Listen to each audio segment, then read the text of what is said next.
لاکھوں کروڑوں سلام رسول پاک پر اور ان کی آل پاک پر، حضور کے پیارے اصحاب پر اور امت کے سارے اولیاء اکرام پر، بالخصوص سلسلہ رفاعیہ کے تمام شیخ و مشائخین پر۔ السلام علیکم ورحمۃ اللہ وبرکاتہ۔ ناظرین، آج ہم آپ کو گجرات کے شہر سورت کی سرزمین پر اللہ کے ولیوں میں سے ایک سلسلہ رفاعیہ کے ایک عظیم الشان ولی کامل بزرگ کی کرامت کا ذکر کرنے جا رہے ہیں۔ ناظرین، حضرت کا مکمل نام حضرت سید رضی الدین محمد ابراہیم عرف لالا میاں رفاعی رحمۃ اللہ تعالی علیہ ہے۔ ناظرین، حضرت کے والد محترم کا نام سید نور الدین حاسم فیض اللہ رفاعی رحمۃ اللہ تعالی علیہ ہے، اور سید رضی الدین محمد ابراہیم عرف لالا میاں رفاعی رحمۃ اللہ تعالی علیہ کی ولادت 1205 ہجری کے مطابق 1790 میں ہوئی، اور حضرت کا سلسلہ نسب 19 واسطوں سے حضرت سیدنا امام احمد کبیر رفاعی صافی رحمۃ اللہ تعالی علیہ سے جا ملتا ہے۔ اور ناظرین، سید رضی الدین محمد ابراہیم عرف لالا میاں رفاعی رحمۃ اللہ تعالی علیہ کے بڑے بھائی حضرت سید فخر الدین غلام حسین المعروف امیر میاں رفاعی رحمۃ اللہ تعالی علیہ ہے، اور آپ حضرت کی مزار پاک گجرات کے بڑودہ شہر ڈانڈیا بازار روڈ پر خانقاہ رفاعیہ، جو بڑے ہی ادب و احترام، تعظیم اور گنگا جمنا تہذیب کے لیے مشہور و معروف ہے، اور حضرت سید رضی الدین محمد ابراہیم عرف لالا میاں رفاعی رحمۃ اللہ تعالی علیہ کے سب سے چھوٹے بھائی سید قطب الدین احمد عرف بادشاہ میاں رفاعی رحمۃ اللہ تعالی علیہ، آپ کا مزار پاک پاٹن گجرات میں موجود ہے۔ اور ناظرین، ہندوستان کی بادشاہ حکومت کے دور میں صوبہ دکن میں حیدرآباد نظام کی حکومت میں آپ تینوں حضرات اور آپ کے چاہنے والے اور آپ کے مریدین کے ساتھ حیدرآباد کے دورے پر گئے ہوئے تھے۔ وہیں عام اور وسیع پیمانے پر راتب رفاعیہ کا جلسہ منعقد کیا گیا۔ اسی محفل میں ایک کرامت ایسی پیش آئی کہ حضرت نے اپنے ایک مرید کی گردن پر ایسی ضرب کی کہ گردن کو جسم سے الگ کر دیا۔ اللہ اکبر!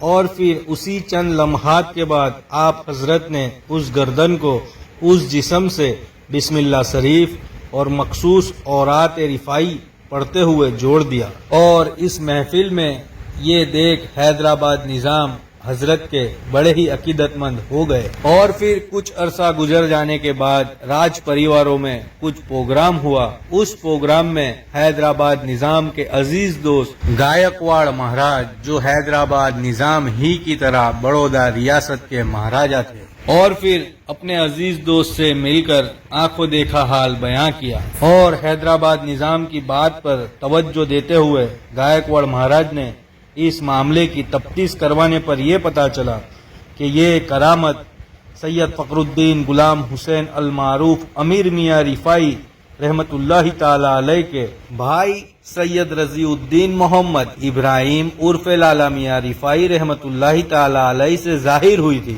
اور پھر گائیکواڑ مہاراج نے ان تمام حضرت کو بڑے ہی ادب و احترام سے دعوت نامہ بھیج کر کے اپنے پیلس یعنی راج محل آنے کی دعوت پیش کی، اور پھر گائیکواڑ مہاراج نے ان تمام بزرگوں کا آنے پر بڑے ہی شان و شوکت کے ساتھ استقبال کیا، اور پھر گائیکواڑ مہاراج نے ان تمام بزرگ سے یہ کہا کہ حیدرآباد میں آپ سے جو کرامت ظاہر ہوئی تھی وہ کرامت ہم بھی دیکھنا چاہتے ہیں، لیکن ہم کسی انسان پر یہ کرامت یعنی یہ ضرب ہوتے ہوئے نہیں دیکھ سکتے، ہم بڑے ہی نرم دل انسان ہیں۔ اور یہ سن کر حضرت نے گائیکواڑ مہاراج سے یہ ارشاد فرمایا، انشاءاللہ آپ کی یہ مراد بھی پوری ہوگی، آپ کوئی جانور منگوا لے۔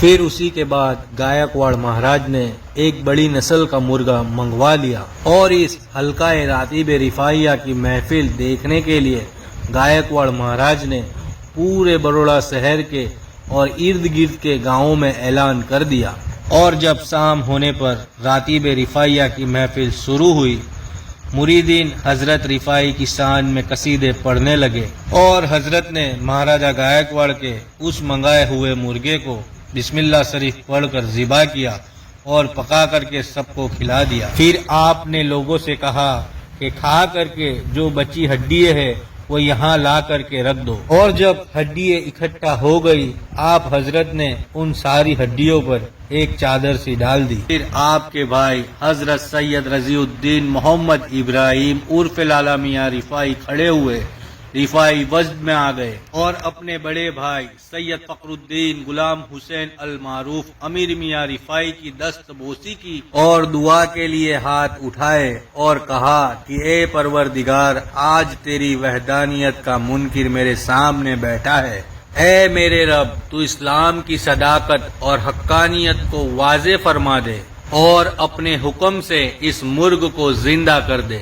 اس کے بعد آپ نے ان ہڈیوں پر جس پر چادر ڈالی ہوئی تھی اس کی طرف دیکھتے ہوئے قم باذن اللہ کہا۔ اتنا کہنا تھا کہ ہڈیوں میں جنبش پیدا ہوئی اور وہ مرغ زندہ ہو کر کے کھڑا ہو گیا۔ اللہ اکبر۔ اب جب اس مرغ کو دیکھا گیا تو اس کی صرف ایک ہی ٹانگ تھی، دوسری ٹانگ غائب تھی۔ اب جب پتہ کیا گیا تو مہاراجا گائیکواڑ کے ایک وزیر نے ایک ٹانگ کو اپنے پاس چھپا لیا تھا۔ جب اس وزیر سے پوچھا گیا کہ تم نے ایسی حرکت کیوں کی تو اس وزیر نے کہا کہ میں آزمانا چاہتا تھا کہ ہم نے جو مرغا کھایا تھا یہ وہی مرغا ہے یا نظر بندی کی گئی تھی۔ پھر اس وزیر نے کہا کہ اب مجھے پتا چل گیا کہ یہ وہی مرغا ہے جسے ہم نے کھا لیا تھا اور آپ نے زندہ کر دیا۔ اس کی دلیل یہ ہے کہ اس کی ایک ٹانگ میرے پاس تھی، اسی وجہ سے اس مرغ کی صرف ایک ہی ٹانگ ہے۔ اللہ اکبر۔ اور ناظرین، حضرت سید رضی الدین محمد ابراہیم عرف لالا میاں رفاعی رحمۃ اللہ تعالی علیہ کی یہ کرامت تھی۔ آپ حضرت کا وصال 1290 ہجری کے مطابق 1873 میں ہوا۔ آپ کا مزار مبارک رفاعی حویلی سید واڑہ سورت میں موجود ہے۔ ناظرین، حضرت سید رضی الدین محمد ابراہیم عرف لالا میاں رفاعی رحمۃ اللہ تعالی علیہ کے وصال کو آج 156 سال پورے ہو چکے ہیں۔ ناظرین، آپ کو یہ معلومات کیسی لگی ہمیں کمنٹ کر کے ضرور بتائیے گا۔ السلام علیکم ورحمۃ اللہ وبرکاتہ۔